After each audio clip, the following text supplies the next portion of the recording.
Hello and welcome back. First thing, apologies, I know it's been a while, it's been a lot longer than I had planned before getting back and updating this. Planned to do a bit of an update over the holiday break, but by the time I got to a point where I've got some free time, you get all the family stuff out of the way, I was incredibly ill and in no fit state to be recording anything at all. So apologies about all the delay first of all. So when last we spoke, or when last we met, we were trying to fit this screen and one of these, of course, the Raspberry Pi Zero, into the case for this. So there's been a bit of an update since then, and unfortunately I didn't capture any video of doing this because at the time I was incredibly ill, but I will pull up the photos and as I talk through. First piece of news is that unfortunately this is not going to fit into the case for this. No matter how hard I try, there is just not enough room inside this thing. I'll pull up the photos so that you can see what I mean. Hopefully you'll be able to get a bit of an idea of what I'm talking about, but trying to fit in both this screen and the Raspberry Pi Zero, and then a battery and the circuit board and all the other circuit boards and all the other switches and everything else you would need, it is just not going to happen. Not in this thing. Now, there's a lot of wasted board space on the back of this thing, so let me just flip it around here and we can maybe see what you mean. So there's a lot of wasted board space here. So we've got a bunch of, this is laid out for the original 26-pin GPIO connector, so it doesn't actually use hardly any of them. As we can see, there are traces here that just take most of these GPIO pins over here to this expansion connector, and this was designed so that you can mount this on top of your Raspberry Pi, and then you can plug in another flat flex into here, and you can still use your GPIO pins. But if we actually have a look at the components on the back, and apologies, you can't really see this very well on camera, that's something else that was supposed to happen over the holidays, as I was going to try and sort out my video. Didn't happen. Turns out it's actually quite expensive to get decent video equipment. Anyway, so what we've got on the back of here is we've got just this one flat flex actually coming in from the LCD itself. I don't know how this LCD is mounted on here. I'm assuming it's glued down potentially, but I don't know. And then we've just got a bunch of passives over here and this one tiny little quad this quad package here. What's that? That's a QFP by the look of it. Absolute tiny thing. Can we zoom in? No, of course we can't. No, we're losing focus and we're losing frames again. There we go. They're back. Frames are back. So there's a hell of a lot of wasted board space on this. So it could, in theory, be possible to design a PCB which just replicates what's on here, but in a much smaller form factor with this massive flat flex connector. The problem with that, however, is that I don't know what this IC is here, and I don't have a microscope which would let me see that, and even if I could find out what that is, I would potentially need the firmware on here if this is some sort of microcontroller or embedded thing. So, unfortunately, as good as this little screen is, I think that is out of the window. So, damn, that's the first piece of bad news. What I started thinking after that was, well, maybe we can just use the Raspberry Pi Zero and this screen still, and potentially use it inside another case and do something else with it. So I went off, soldered some header pins to one of my Zeros, plugged it in, connected it all up. Now, up until now, I've been testing this using an A+, under the assumption that this is more or less identical, in terms of the hardware at least, this is more or less identical to this. Obviously the difference here is that we don't have the analog video. We do have analog audio available on the Zero, just with a little bit of fiddling about. We don't have the camera or display buses here. Let me see, there is a voltage regulator down there. That's what all this is here, I'm guessing, is the voltage regulation.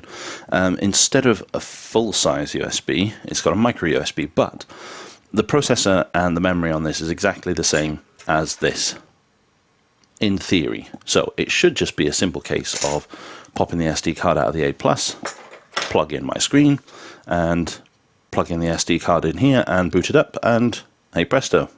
Instead, no. That didn't actually work. The card image that I've been working with just absolutely refuses to boot on the Zero, and I have absolutely no idea why. Even plugging in a HDMI connector in here, you just get absolutely no video output. The screen comes on, you can see the backlight, and that happens when you plug it into the A plus. You get the backlights and nothing on the screen, and eventually, once the system starts booting and it loads the drivers, you get a display. But that doesn't even happen on the Zero. It just sits there flashing a little activity LED at me and looking at me stupid, going, "What? What do you want me to do with that? I don't know what that is." So that is a bit of a kick in the teeth, as you may imagine. However, all is not lost, because what I did spot on while I was having a nose around the internet, and again, I'll pull up a screenshot of this. I'll pull up a photo of this. I spotted a very nice 5-inch HDMI screen on a website called GearBest. So a little bit like AliExpress and all the other Chinese import sites. You're basically buying directly from the factory, more or less. So it's a 5-inch HDMI screen. It does use HDMI. It is also resistive touchscreen, and it uses a USB connection for the touchscreen driver. Now, it does provide its own custom OS images, but they also provide the driver. I've no idea how the driver works. I don't want to use their OS images, if I'm perfectly honest with you, because I just don't trust it. I don't know where it's come from. I don't know what software they've put on there. I don't know what's in there, and I just don't trust it. So hopefully I'll be able to get the touchscreen working. As of now, however, I'm recording, what is the date today? Today is the 10th of January. I ordered it on New Year's Eve, and it's still apparently processing. It hasn't even shipped. So that had better turn up here soon enough. That had better turn up here. And without that, that's kind of blocking all further progress. So the plan, though, is that we use the screen as the basis of the whole project, the screen and the Zero. But then what I was then thinking about doing is building something akin to the Wii U gamepad, if you've ever seen one of those. So you've got this nice big chunky controller, you've got a little screen in the middle, 2 analog sticks on either side, buttons, and we've got a Wii U just before Christmas, and it's a fantastic piece of kit. I don't know why I left it so long, and the controller is actually really, really quite impressive. The graphics aren't as good if you're using the controller because of the screen resolution, but the graphics aren't necessarily as important on the Wii U, and if I want fancy graphics, then I would just come up here and use my big, very expensive gaming PC. So, anyway, I need the screen in order to really do any work on that. But what I can do, however, is I can at least just see how well the Raspberry Pi Zero actually performs with RetroPie and running a couple of ROMs. Like I say, up until now, I've been using an A+ to test it. I did overclock it slightly to I did overclock it to 900 megahertz, and I don't think it's going to have much of a problem, but I will. Let's fire up an image on here, and let's get it tried out, and let's get it tested out anyway. So I'm going to have to, unfortunately, do the whole screen pointed at the camera thing, because I don't have any way of capturing HDMI, but hopefully we'll be able to follow along, and let's see how we get on. As I've said a couple of times in the past, I don't have a very good camera, and I don't have any HDMI capture, so you're going to have to put up with the ridiculous arrangement of a pretty crappy webcam pointed at a screen. So, I've got a Zero hooked up down here, which I can't show you. Can I show you? Can I get that in frame? So, I've got a Zero hooked up here with a fresh copy of RetroPie hooked up to a nice little USB hub, Wi-Fi, and keyboard plugged in. So, let's get it fired up, and I just want to see what the experience of using RetroPie is like on the Zero. So, let's get it booted up. Hopefully, we'll get a display. There we go. Now, apologies, you might not be able to follow this very well. You might not be able to follow the exact text of what's going on here. Let me see if I can get a bit of a better angle here. Can I get a bit of a better angle here? Possibly. Possibly. If you saw what this looked like on my desk at the moment, it's absolutely ridiculous. Never mind. So, setting up a bunch of modules. Yada yada. It's doing stuff. It's doing things. It's also got overscan on, which is quite annoying, that is. Yay!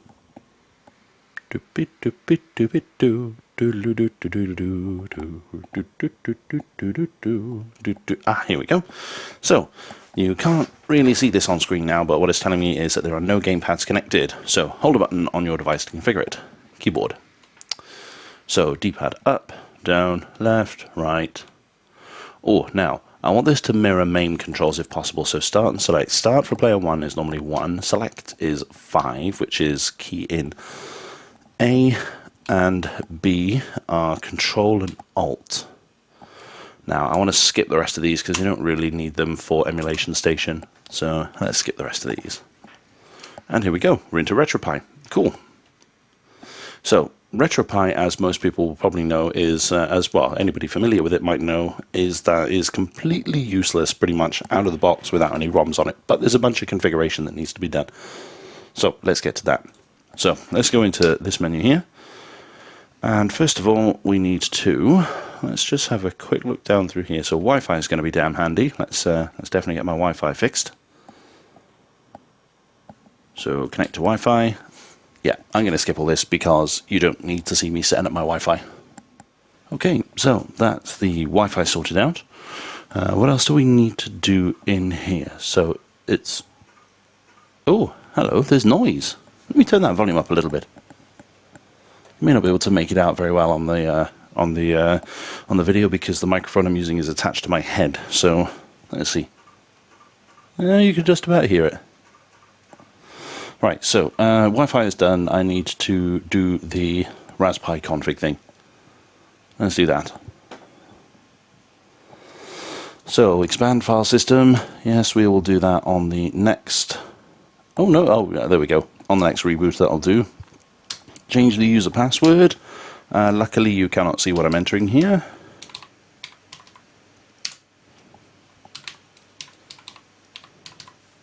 Probably should have done that first before I set up the Wi-Fi, but never mind.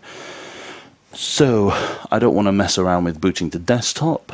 Internationalization options, don't need to mess with that. Can't enable the camera. Don't want to use RasTrack overclock, don't need to do that. Advanced options, is it? Here we go. Disable the overscan, please. Is there anything else I need to worry about in here? Not really. Not really.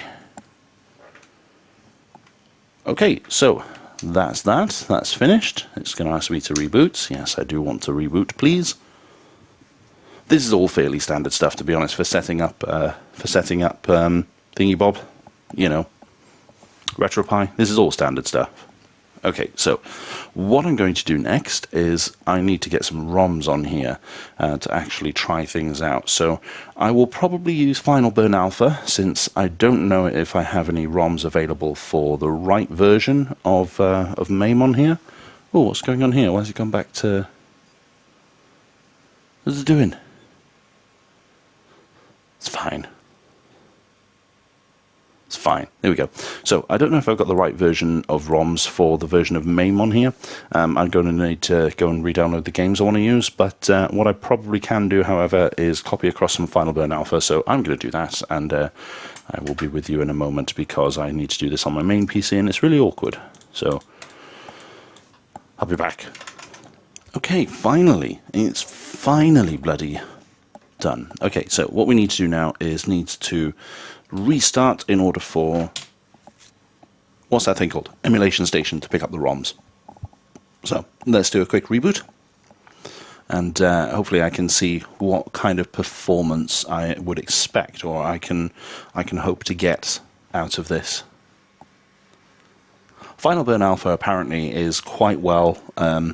Final Burn Alpha is apparently quite well optimized anyway, in that you won't really experience any slowdown, even on a Pi 1 when you're playing, even when you're playing bullet hell shooters like Dodonpachi.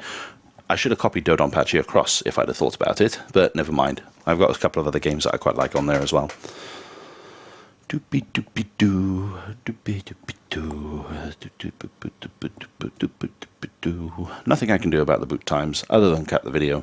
Yay! Done. Okay, so here we go. Final Burn Alpha has appeared now. So let's have a quick look. And I copied Garou Mark of the Wolves on here because that's widely acknowledged to be one of the most complex games and one of the most intricate and detailed games on the platform.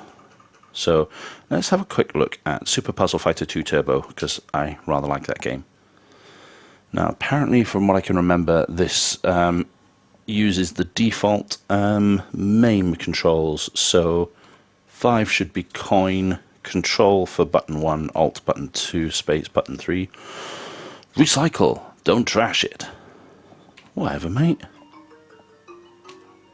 Oh, I can hear audio.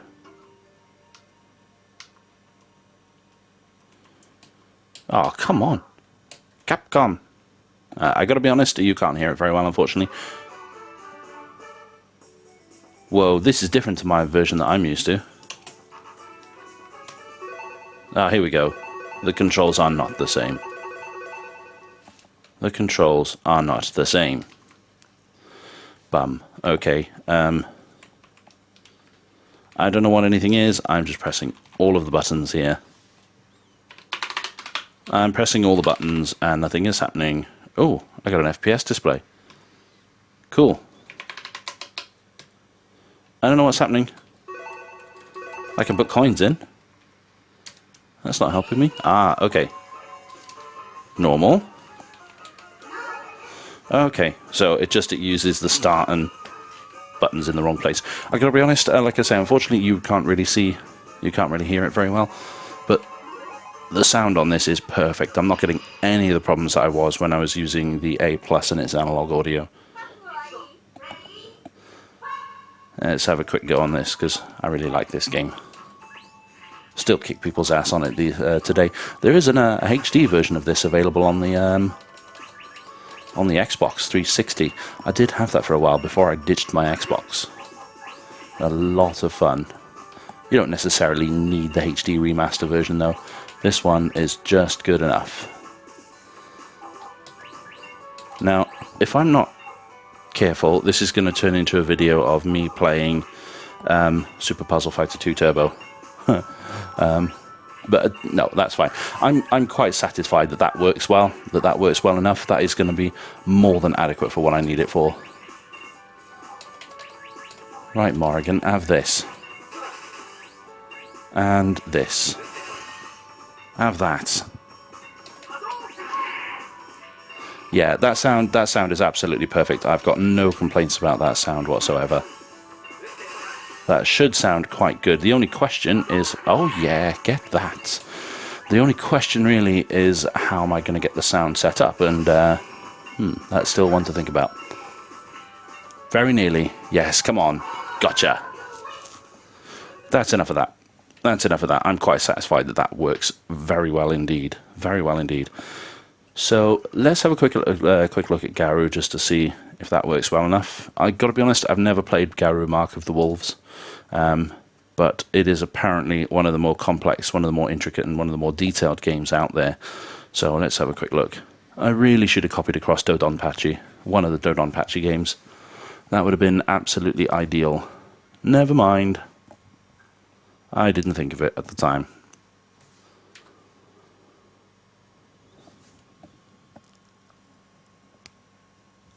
Aha, and we have nothing. Okay, that could be a memory split issue. I haven't touched the graphics memory split on this at all, so, or it could just be incompatible, because to be honest, I don't know what version of the ROMs I've got on here versus the version of FBA that's on the Pi Zero. So, however, let's try one more game just to make sure, because I just want to make sure that next time I record, I switch my phone's volume off so that you don't hear noises like that. Let's do Metal Slug 2, because that was, no. Let's see, let's just do one of these. I think Metal Slug 5 had a fairly big ROM size. So Super Puzzle Fighter 2 Turbo works. I just want to try this on a slightly more complicated ROM. I don't think that one's going to work, because it looks like its graphics ROM is too big.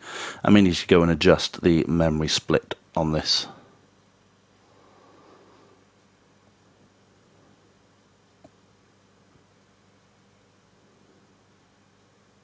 Yeah, I'm not getting anything on that one either.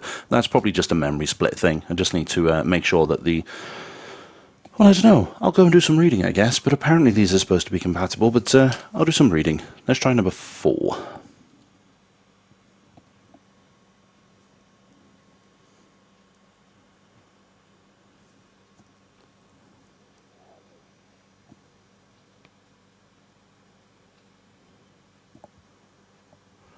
No, that's not working either.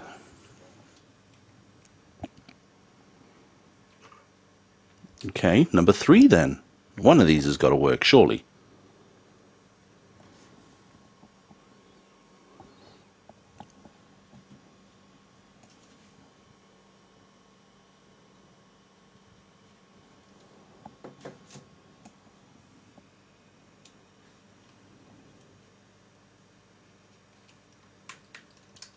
Nope. That does not bode well. Now, bear in mind, like I said, this could be a memory split thing. This could be an issue. This could just be how much memory I've assigned to the GPU and the Pi itself. Or well, I haven't assigned it. It's just set to default. It could also be a ROM version issue because it's, if I remember correctly, FBA Final Burn Alpha is based on MAME. It does use a MAME code base, if I remember correctly, and the version of the emulator that you're using versus the version of the ROM that you're using does matter. I haven't really looked into the version of the ROMs that I've got, but it doesn't seem that any of the Metal Slug games are actually working. That's fine though. That is going to be a solvable problem. Let's try the original one. That's not an insurmountable problem.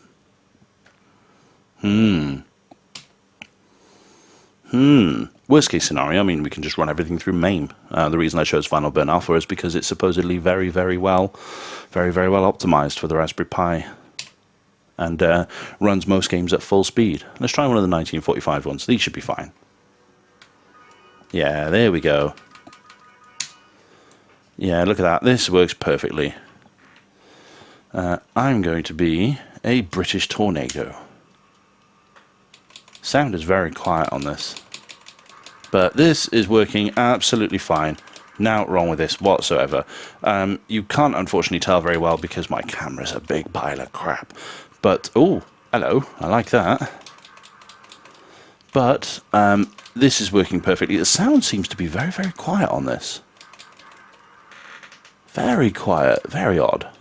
Pew, pew, pew, pew, pew. Have that, yes, suckers. Oh, it didn't kill them. Come on. Need to get some of these bloody power-ups because I'm getting my ass kicked here. That's the way.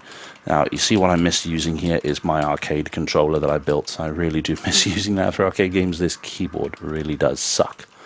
It makes so much difference using a nice arcade joystick. Anyway, that's enough of that. I'm quite satisfied that that works. Excellent. So, I'm just going to shut all this down a moment and get rid of this ridiculous arrangement on my desk. Okay, so what have we learned today? First of all, that my attempts to be rather clever and try and use the what's that called? Portable arcade Mega Drive thing. My attempts to try and use that have been spectacularly unsuccessful because I didn't do the very basic thing I should have done in the first place, which was tear that down and make sure and just get a rough feel for the size of everything in there. So unfortunately, it also looks like that screen is not going to work with the Raspberry Pi Zero, the Adafruit Pi TFT. It doesn't look like that's going to work with the Raspberry Pi Zero. It might do. It could just be software. But to be quite honest, if I can't fit what I was planning to build into the case I was planning to use, that means I have to go back and build a custom case.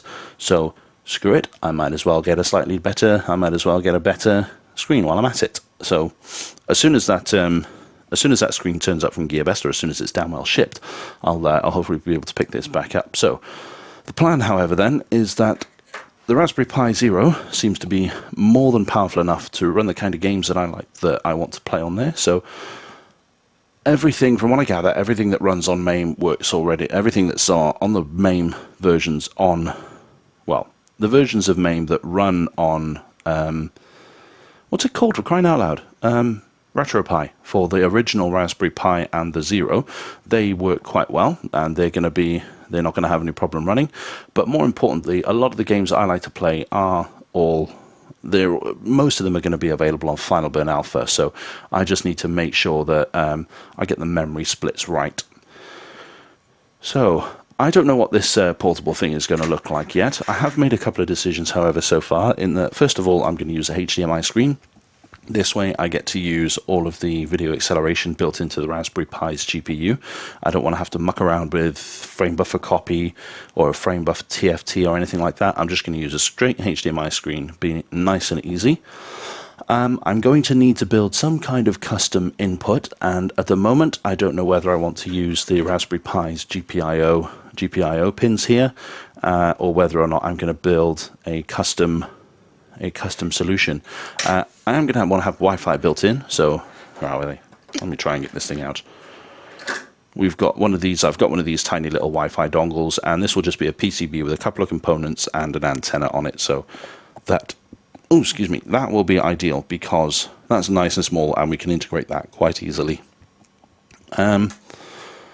The input is going to be the big thing. Obviously, we're going to need some battery power as well. And once I get all these components and once I start actually getting everything, I can start to see how much battery power I'm going to need.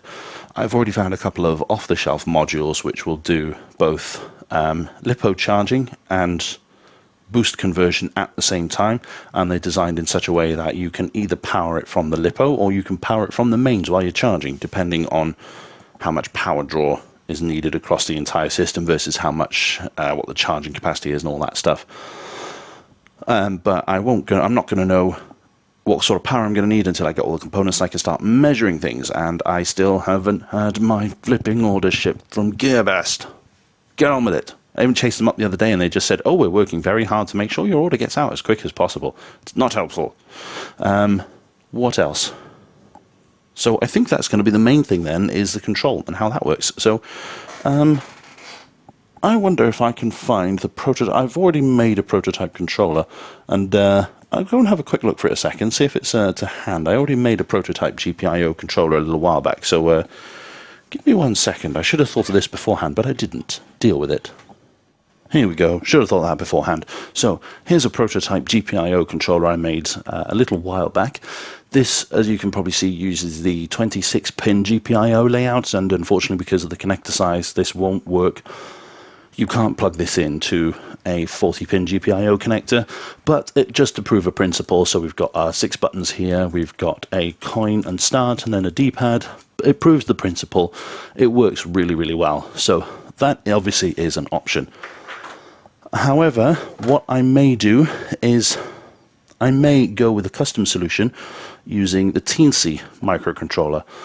So that can be set up, and so can some versions of the Arduino actually as well, but it can be set up to work as a USB HID, human interface class device. So what I may do is build something completely custom, set it up as a USB joystick and plug it in. Or alternatively, I might just do a complete GPIO solution and set it up as a keyboard encoder using some of the Adafruit libraries available to do that. I don't know yet. This kind of solution is going to be the most power efficient. It's going to use the least amount of power, and power is going to be quite important. So that may be what I end up doing. Anyway, I've probably rambled on for quite long enough now. So thanks for everybody. Thanks for watching, and apologies it's been so long since the last video. If you have any questions or suggestions or feedback or comment, I've had a lot of great comments and a lot of great feedback from everybody so far. And thank you very much for everybody who does comment and everybody who has subscribed. If you do have anything you want to add, you want to contribute, drop it in the comments below and we'll see what we can do. Thanks very much.